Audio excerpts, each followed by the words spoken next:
Alhamdulillah, wassalam ala wa rasulullah. Welcome to our series on the lawful and unlawful things in Islam. The lawful and the unlawful things in Islam. And a lot of Muslims are not aware of the reality that as Muslims, we're obligated. It's an obligation for us to know what's lawful and what's unlawful when it comes to our everyday life. We should know what things we can and cannot eat. We should know what we can and cannot wear. We should know what things that we can and cannot engage in. And that's what we're going to be speaking about today and tomorrow, the lawful and the unlawful in regards to recreation and play. In regards to recreation and play. We get a lot of questions about things like this. Is it haram to do sports? Is it haram to play games? Is it haram to joke? Is it haram to be happy? Well, let's take a look at it. Let's put the PowerPoint up on the screen for tonight's discussion. And inshallah, you guys should be able to see my screen. So we're going to be speaking about the lawful and unlawful in regards to recreation and play. I want you guys to understand that as Muslims, our way of life is a practical way of life. Okay? What does that mean? That means that not only do we spend our life, part of our time worshiping Allah, but also Allah allows us to enjoy the good things that He made lawful for us here on this earth too. Okay, unlike other people's beliefs, as Muslims, we know that we are not angels. Okay, Allah gave us something that He didn't give angels, which is free will. The angels are created to do whatever Allah commands them to do. We are created to worship Allah, to prove our belief in Him, and also He put us here to enjoy the things He made lawful for us. So in other words, what Islam teaches us is that there's a time for this and a time for that. This is something that our Prophet Sallallahu Alaihi Wasallam emphasized to us. We have a wonderful hadith that you guys have heard me mention before. The hadith whereas Abu Bakr radiallahu anhu happened to come upon another companion and he asked him, "How are you?" And the companion said, "Oh, astaghfirullah, Abu Bakr, I am a hypocrite."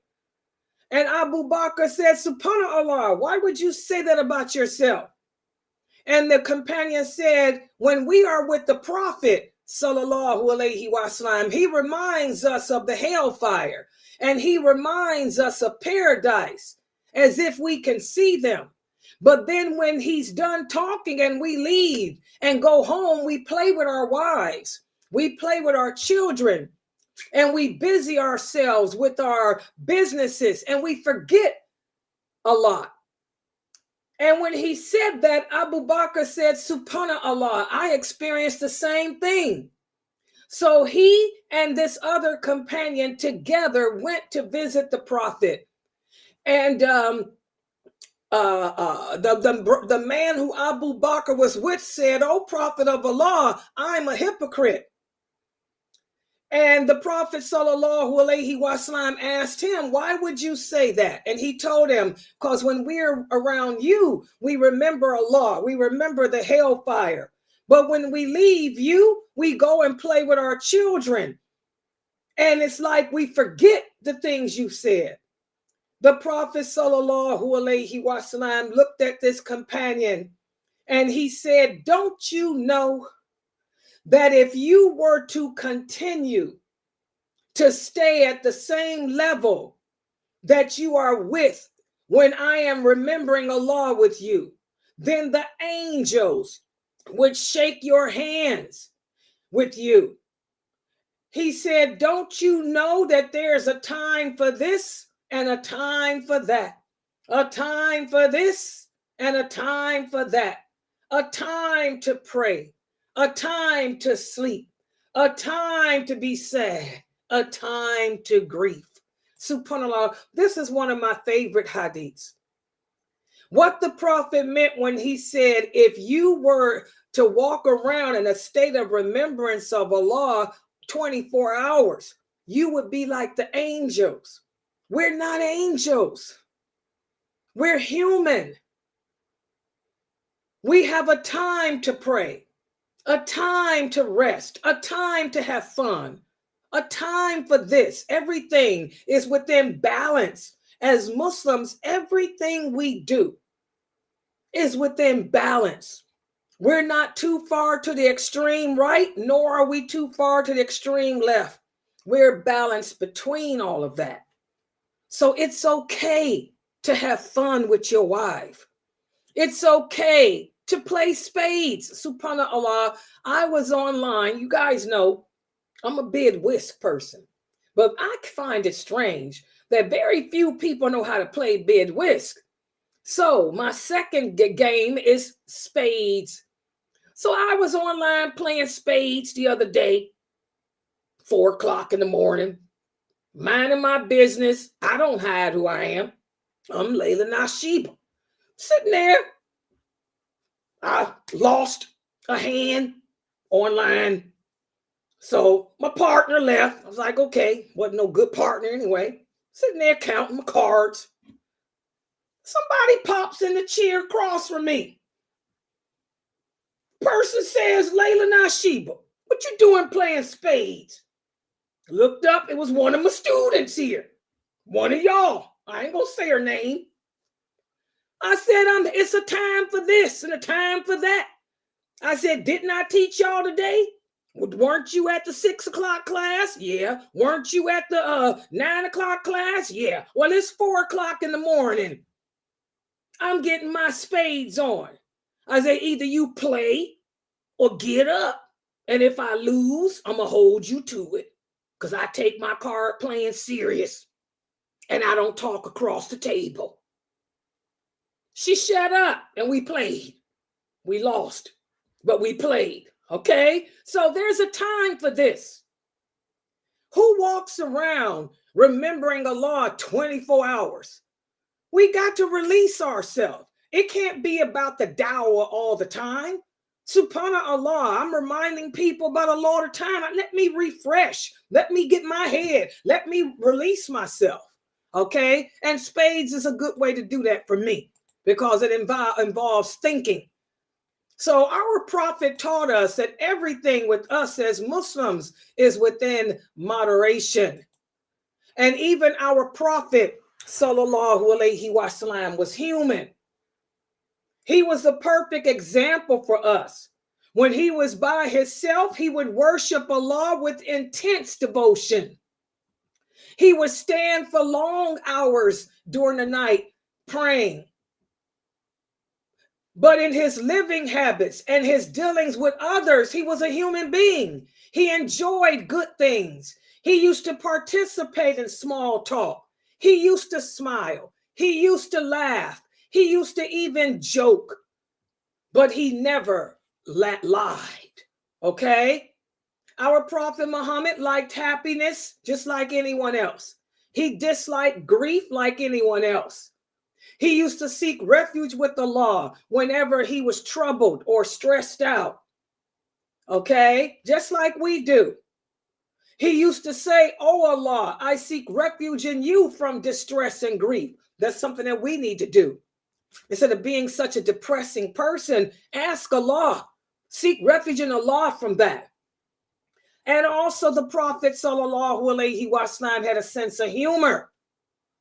We have an example of his humor. An old woman came to him one day and she said, oh, Prophet of Allah, pray for me to enter paradise.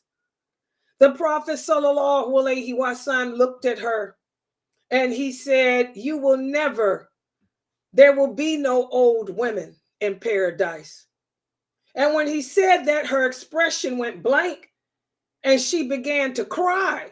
And he said, no, no, no, no, I didn't mean that. He said, no one from this world will enter paradise old. We will all be the age of 32 when we enter paradise. And then she became happy and smiled. She said, I'll be back young and youthful and beautiful. He said, yes. So that's an example as to how he used to joke. You know, he had a sense of humor. Okay, so again, our Prophet Muhammad sallallahu alaihi wasallam, you know, taught us that there's nothing wrong with laughing, nothing wrong with joking, as long as everything is within balance, as long as we're not transgressing the limitations of Allah. And the Prophet used to engage in games and stuff too. Let me share a few hadiths from the companions with you about this topic. The companions, they enjoyed laughter, play, and sports too. They used to relax their body and their minds. In fact, listen to what Ali radiallahu anha said. He said, the mind becomes tired just like the body does. So treat your mind with humor. Refresh your mind from time to time with laughter, because a tired mind will become blind. So again, you'll hear some of these fanatical Muslims, like if I'm sitting in my Zoom room with my students talking, we like to tell jokes, we laugh, we have fun.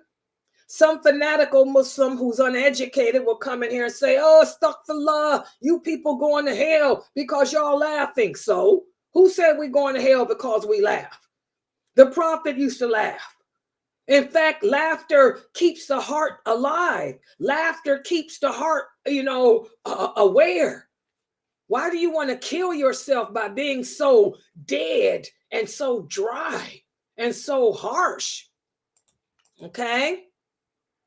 Also, we have a hadith from Abu Darda. He said, I entertain my heart with something trivial just to make it stronger in the service of Allah.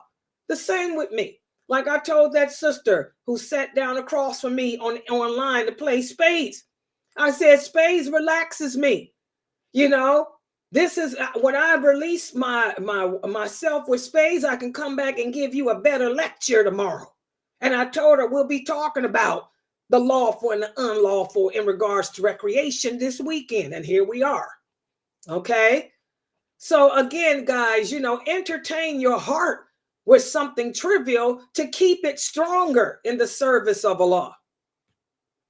So there is nothing wrong with us relaxing our mind or refreshing ourselves with sports and play. But the thing is to not forget our religious obligations. You don't want to get so caught up in playing spades or bid whist that you forget to pray your prayers. You don't want to get so caught up in sports that you forget to pray. And even when we laugh and joke, don't laugh or joke about serious things. Don't make fun of our marriage. Don't make fun of our way of life. Season your conversations with humor in the same way that you season your food with salt. Make it, where it's not too much and not too little. It's just right. Don't make fun of people. Don't say things about people that can hurt them. As Allah tells us in the interpretation of meaning, oh, you who believe, do not make fun of some people, because it may be that the people you make fun of are better than you. And don't tell jokes about things that's untrue just to make people laugh. So as long as we don't transgress the limits of Allah, there's nothing wrong with laughing. There's nothing wrong with joking, as long as we do it with taste, with dignity, and within the concept of Allah's laws. And the same with sports. Our Prophet sallallahu alaihi wasallam encouraged sports. The companions used to deal with sports. They used to race. They used to run. And the Prophet encouraged him in this. Ali, radiallahu anha, was very fast as a runner. And even our Prophet, sallallahu alaihi wasallam, used to race with his wife Aisha, just to set an example that there's nothing wrong with this. We have the hadith whereas Aisha said, I raced with the Prophet and I beat him. This is when I was young. Later, when I put on some weight, we raced again and he won. And he said, this cancels the fact that you beat me when you were younger. So that shows the Prophet even had fun with his wives. Also, another sport the companions would engage in is wrestling. Even our Prophet, sallallahu alaihi wasallam, used to wrestle. He once wrestled with a man named Rukana, who was well known for his strength. But the Prophet threw him down to the ground more than once and beat him. And this was before gambling was outlawed. Okay, so there's nothing wrong with sports too, as long as the sports are not things that would transgress the limits of Allah. The Prophet encouraged this. The companions even did archery. Okay, the Prophet sallallahu alaihi wasallam once passed by a group of companions who were competing in archery. He encouraged them. He told them, shoot, and I am with you. Because he knew that archery was not just a hobby, but it was also a way to keep yourself strong.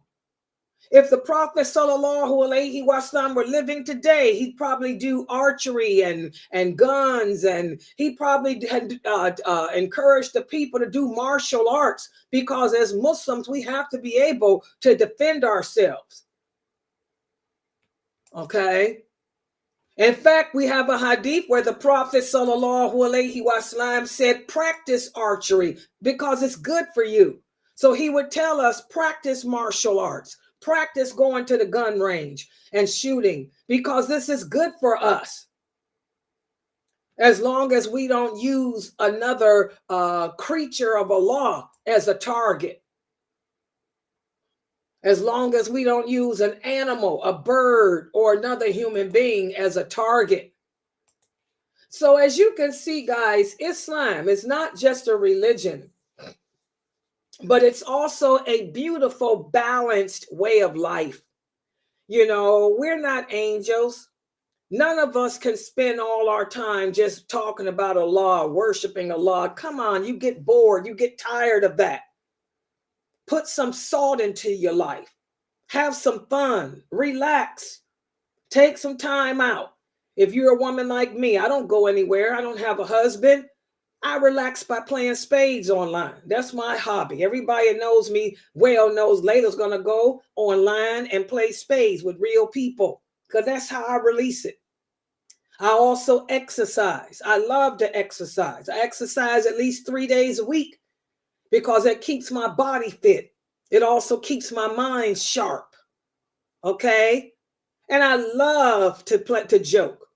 I'm a very, very funny person. I like to tell jokes. I like to reminisce. I like to laugh and all that. And I do that on the Zoom room with the people closest to me. So again, I don't want any of you new shahadas believing that just because we're Muslims, we have to be unhappy. That happiness doesn't exist for us. We can't laugh. We can't smile. We can't be beautiful. We can't. The reality is we can. It's just that we have to educate ourselves as to what we can do and learn what limitations there may be in doing them. Okay, so I'm going to stop right here for tonight. Tomorrow for this class, I'm going to go over some more things like playing games. Can we play chess and things like that? We're going to talk about that and what type of games the companions played during their time. So I'm going to stop right here. Subhanakallahumma wa bihamdika ashhadu an la ilaha illa anta astaghfiruka wa atubu ilaik. Are there any questions or comments? Any questions or comments?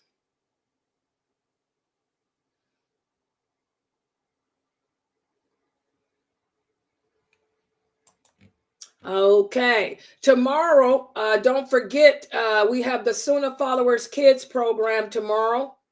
Make sure the kids are here at 2 p.m. Eastern Standard Time. 2 p.m., not 1, but at 2. Because Zarina hasn't been here for the Arabic class. I think she's too busy working. So be here at 2 p.m. Eastern Standard Time for me. I'll do the Hadith class with the kids and also the Sirah. We're going to be continuing with the story of the Prophet Muhammad, sallallahu alaihi wasallam. Okay, and also, guys, please support us. Please send donations in to help pay our website expenses, which total $2,000 a month. Please, guys, support us on that. And yes, you can play cards as long as it's not gambling. And we're going to talk about that. The prohibition for us is gambling. But if you want to play cards, there's nothing wrong with that as long as it doesn't entail gambling. Bid whisk, spades, all that type of stuff is lawful as long as you ain't playing for money. If you're going to play for money, if it's going to put money on the table, then don't do it. Poker with money on the table, we don't do. But if it doesn't entail betting and gambling, it's lawful. Like I tell you guys, most things when it comes to our everyday lives are lawful in Islam. All right, I'm going to close out for tonight. Inshallah, I'll see everybody later. Subhanakallahumma wa bihamdika ashhadu an la ilaha illa anta astaghfiruka wa